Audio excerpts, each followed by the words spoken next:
exposure to Harrington rods done by stalwarts like Professor Sriram, and we got exposed to Gardner Wells tongs and Stoke Mandeville tilting beds and many more things we got exposed. On presentation of my paper, I was awarded my first certificate on presentation by the organizers at Kumbakonam. After many long years, I met Professor TKS again in 2001 at Madurai when he came for a meeting, and I dropped him back after dinner, and I wanted him to sign a book I bought, and immediately he, without hesitation, he signed the book and gave me, even remembering my initials, which was a great thing for me. After 2 decades, that was the first day I shook hands with him. That gave me enormous energy. This is Professor Soundra Pandian. He's a fine artist in surgery. He has trained many batches of postgraduate students, and he is very fond of using the term OIZ during the wards, and that means you are terribly wrong. This is Professor A. Subramanian. He gave me MS Orthopedics in 1982 and gave me exposure to the great triad of Professor A.S., Professor RVK, and Professor AD. And these are the certificates given by Professor A.S. down the line in 1986 and 1989, which helped me to obtain the assistant surgeon posting at the Madurai Medical College, Madurai. This man doesn't need an introduction to you.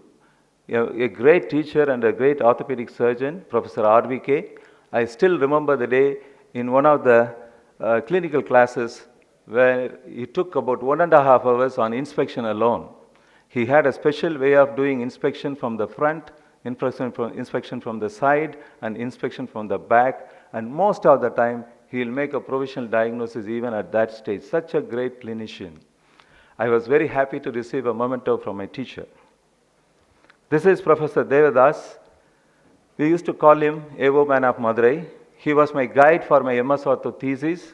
And in spite of his busy schedule, because of his love for academics and research, he used to accompany me to the vet lab and used to help me in operating on the animals.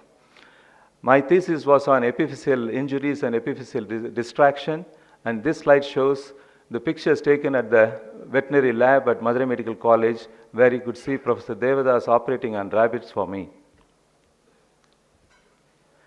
Subsequent to finishing the MS Orthopedics in 1984, I was fortunate to get an invitation from Professor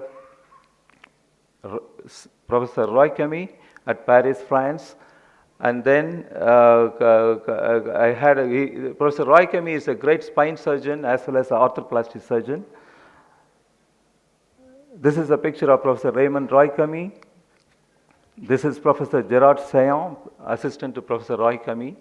And through them, I got exposure to the first world country. Before leaving for France, those days there was no Schengen visa and all that. We had to get visa individually for every country. I had visa only to France, but before leaving, I thought I'll meet my professors, and I got 2 introductory letters to their counterparts in the UK, one from Professor TKS and one from Professor AD. So that if any possibility is there, I thought I'll visit UK.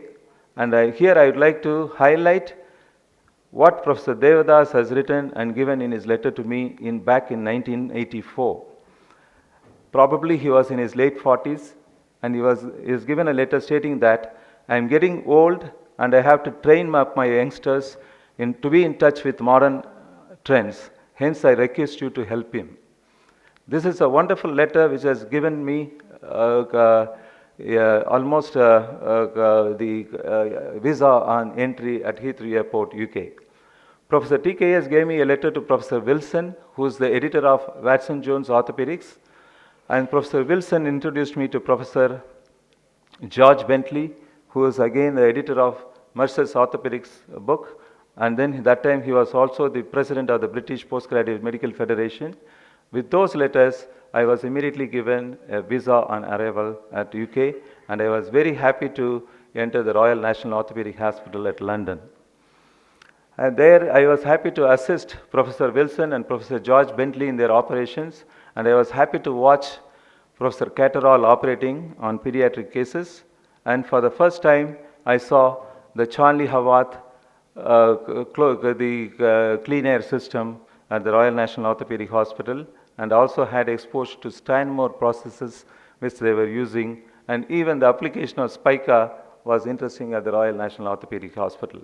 The experience at the Royal National Orthopedic Hospital gave me the same feeling what Professor TKS has subsequently written in his book, All My Yesterdays, page 67. I saw in flesh and blood several men who were familiar to me by their writings. That is the same feeling I had when I was at the Royal National Orthopedic Hospital. Later in the year 1993, I applied for the AFOR course on acetabular and pelvic fractures conducted by Professor Emile Letournel, and I was really happy and excited to see my name printed alongside big stalwarts like Professor Emile Letournel, Professor Claude Martenbou, Professor Jeffrey Mast, and Professor Joel Mata. And you could see my name printed along that from India. Professor Letournel took us to the same medical school where he studied, and with great reverence he started the cadaveric course. He was my trainer in the ilioinguinal approach, and throughout the course he was insisting on interpretation of radiographs and preoperative planning. He even used to make us draw the fracture line on a printed paper, which helped us to understand the acetabular fractures to a great extent. The experience from the cadaveric course gave me an opportunity to tackle pelvic-acetabular fractures back home. This is a case of a 35-year-old male with a pelvic instability, and his preoperative picture showed he had a disruption of the symphysis pubis with fracture of the both superior and inferior pubic ramus with bilateral sacroiliac disruption. We have approached this case by a double ilioinguinal approach and then fix the symphysis pubis and stabilize the ramus fractures along with also with a plate, and then both the sacroiliac joints were stabilized with the sacroiliac fixation. This is another case of a lady with a 35-year-old lady with a type 2 sacral fracture with vertical and horizontal instability. Again, we did an open reduction. She had a sacral dysmorphism also.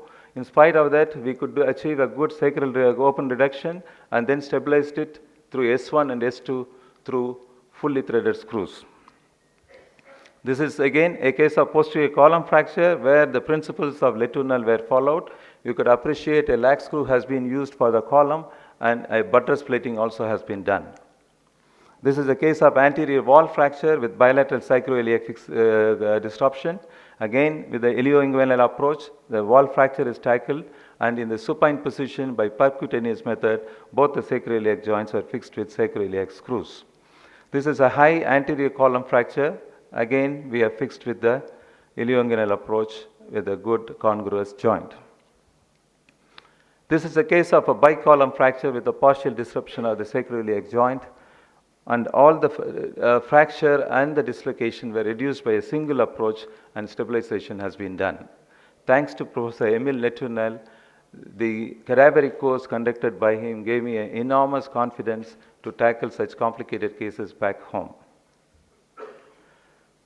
Later in 1996, Professor Mohan Das gave me a scholarship to Germany, Regensburg, Germany, for a period of 6 weeks under Professor Nagiba. Nagiba is a great teacher, and he has come a hard way in his life. He lost his parents and property during the World War. Subsequently, he picked up everything in his life and became the professor at Ulm University at Germany, and subsequently he became the professor of orthopedics at Regensburg. He is a great surgeon and had a very disciplined OT team.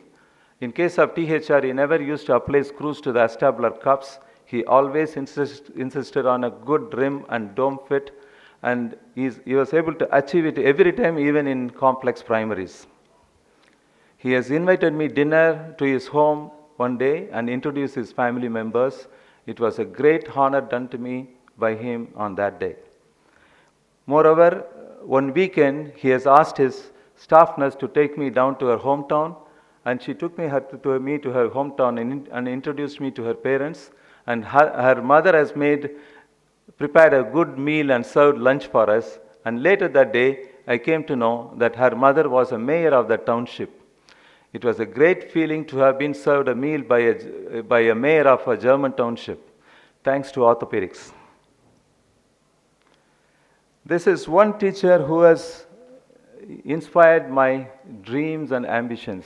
This is Professor Chit Ranawat from UP. And my first encounter with him was in 1983 when I was a postgraduate student. I attended the arthroplasty course conducted by Professor Dolakia at the Bombay Hospital. I was really so excited to see him operating through the posterior approach of the hip without any blood loss. And those days he used to even attach the external rotators with a technique called the loop stitch, which was like amazing to watch. He is not only a great leader, but a great philosopher.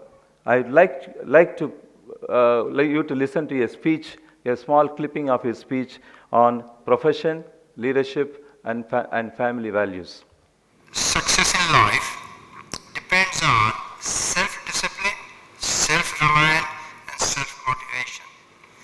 In 1958, when I became an MD, from that day to today, I get up at 5:30 and I work 10 to 12 hours Monday through Friday. If you want to succeed in life, you should have a goal. You should have a passion, you should have a plan of action, you should have resource allocation and periodic assessment to see what you are going to do. Because of time, I'll go to the leadership. A leader is one who has the ability to identify, differentiate, define a complex problem in a manner that everybody can understand. He surrounds himself with loyal, smart, and knowledgeable people, more knowledgeable than he is.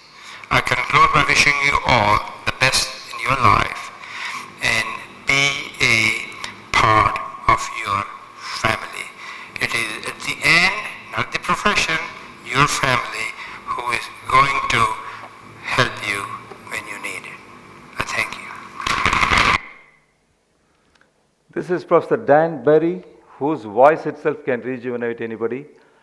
I learned a lot of fine techniques in knee arthroplasty listening to him. I still remember the difference, what he has been teaching on between the CR and PS. There is much more involved than creating a cutout for the cam box mechanism. He taught me the difference in technique, difference in prosthetic sizing, and difference in prosthetic positioning between CR and PS. I'll never forget that experience with him. This is Professor Alfred Tria from New Jersey, USA. He is a student of Professor John Insall, and he has authored many books on arthroplasty. He came to Madurai in 2012 for a workshop organized by us and gave a valuable demonstration with live surgery. And I'd like to highlight one of the points what he has been telling those days. In case of varus knee, he used to classify into two types, the anatomic varus and the varus with the elongated medial femoral condyle. And if you fail to recognize this situation, you may land up with a mild rotation of your femoral processes, and you may not be able to